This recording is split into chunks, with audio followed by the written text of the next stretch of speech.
You did it. After all the excuses, all the "I'll start when I have more money," you finally opened the account and put your first dollars into the market. So let me tell you exactly what happens next. Not the fantasy. The real thing, year by year, inside your bank account and inside your head. Because you probably think you know how this story goes.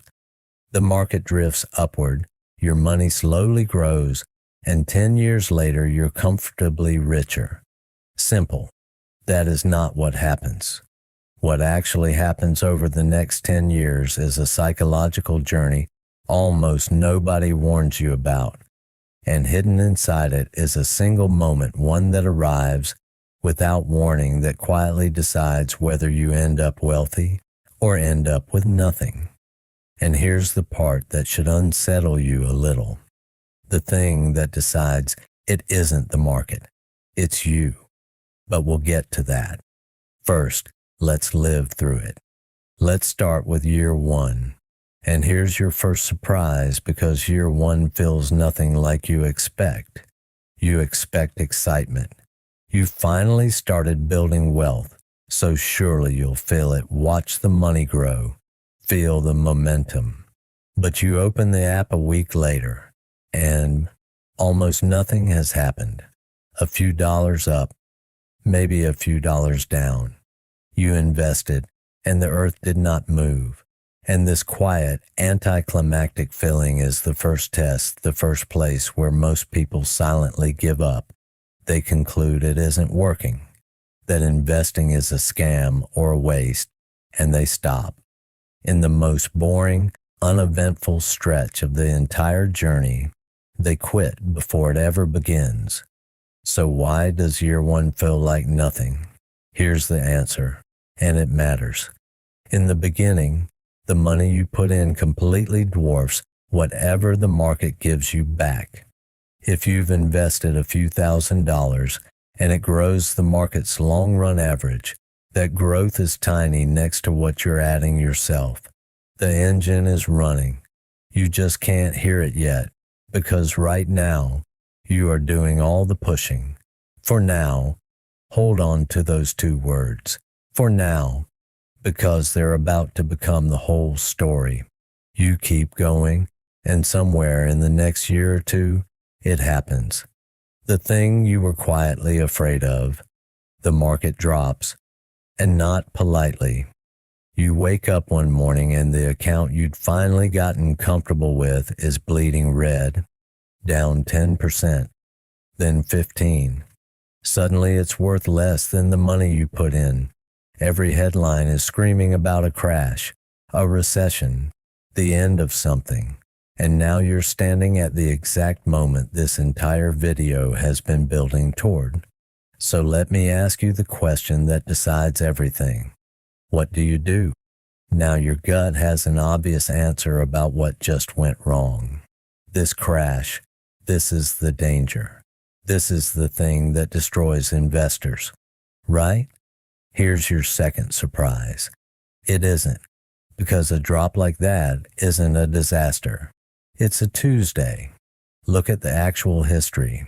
In a typical year, the market falls about 14% at some point. Along the way, 14% in a normal year. And despite that, it still finishes higher roughly 3 years out of every 4. The crash you're panicking about isn't the exception to investing. It's the weather. It was always going to happen, and it will happen again and again, and it mostly doesn't matter. So if the crash isn't the thing that ruins people, then what is? Because something clearly does. The data is brutally clear that most investors dramatically underperform. So if it's not the crashes, what's destroying their money? Sit in that question for a second, because the answer is the most important thing in this entire video. In that red, terrifying moment, every instinct you have starts screaming the same word.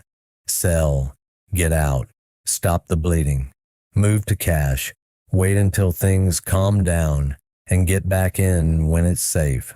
It feels responsible. It feels like the smart adult thing to do. And that instinct, not the crash, is the thing that will quietly destroy your wealth. Here's what the research actually found, and it's staggering. Analysts have measured what the average investor really earns compared to what their own investments earn sitting right there in their account. And there's a persistent gap between the two. The average investor consistently earns less than the very funds they own. A careful, conservative estimate from Morningstar puts it at more than 1% per year, which, over a decade, means quietly handing back around 15% of your total gains. Some studies claim the damage is far worse than that, though those bigger numbers are debated. But every serious study points the same direction. Investors sabotage themselves. And read that carefully, because it's the twist most people never hear.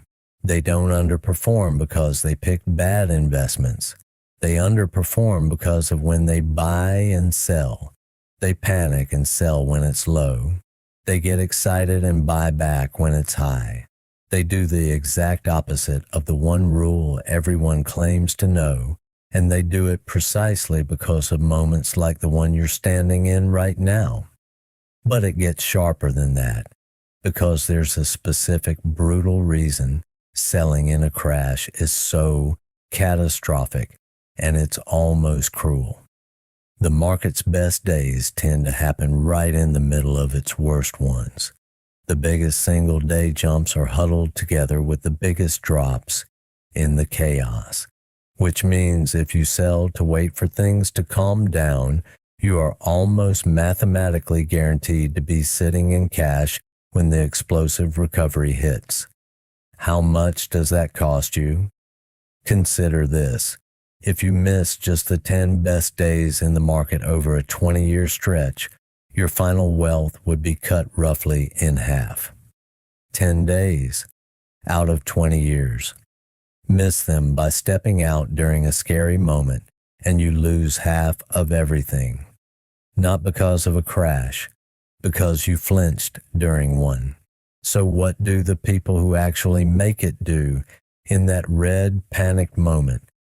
Here's the almost embarrassing answer. Nothing. They do nothing at all. They keep buying on the same boring automatic schedule straight through the crash, and they look away. Remember the boring habits, the automation, the paying yourself first without thinking. That whole system exists for one reason, to remove you and your fear from this exact moment, to make sure that when your emotions beg you to do something destructive, the machine simply keeps working without asking your permission, so you don't sell. You survive your first crash, and the market, as it always eventually does, recovers. Now the years start to pass. Year 4, Year 5, Year 6. And here's where you'd assume the story goes quiet. The boring middle, where you're just waiting around for something to happen. Wrong again. This is your third surprise, and it's the best one. The boring middle isn't when nothing happens. It's when everything happens, because this is where those two words from year 1 finally come due. For now, remember, at the start, your contributions did all the work and the growth was invisible. But quietly, without any drama, that balance has been shifting. Every year, the growth on your money gets a little bigger, because now it's growing on top of all the previous growth, too. This is compounding the same quiet force we've talked about before. And in these middle years, it slowly, invisibly crosses over from a whisper to the main event. And then one day, usually somewhere around year 7, 8, 9, depending on how much you've been investing, you glance at your account after a good month and something stops you cold. In that single month, your money grew by more than you put in. Read that again, because it is one of the most important sensations in all of personal finance. For the first time in your life, your money earned more than your effort did. The thing you build is now, quietly, building itself, outpacing your own paychecks, contributions. That's the moment the machine flips over and starts working for you instead of you working for it. There's no confetti, no notification congratulates you. But it might be the single most important financial moment of your life, and almost nobody is there to see it happen. By year 10, the numbers are no longer abstract. Picture someone who simply invested a few $100s a month and never stopped, say $500 a month, straight through every crash and every scary headline. Over those 10 years, they'd have put in around $60,000 of their own money. And at the market's long-run average, that account could be worth over $100,000, meaning something like $40,000 appeared that they never worked a single hour for. It simply grew. But before you get too attached to that number, I have to be honest with you because there's a version of this video that would be lying to you. That number is an illustration, not a promise. The market's long-run average hides a lot of pain. There have been 10-year stretches, real ones, where the market went almost nowhere, where someone did everything right and still watched their account crawl. Your specific 10 years could be better than average or genuinely worse, and nobody can tell you which in advance.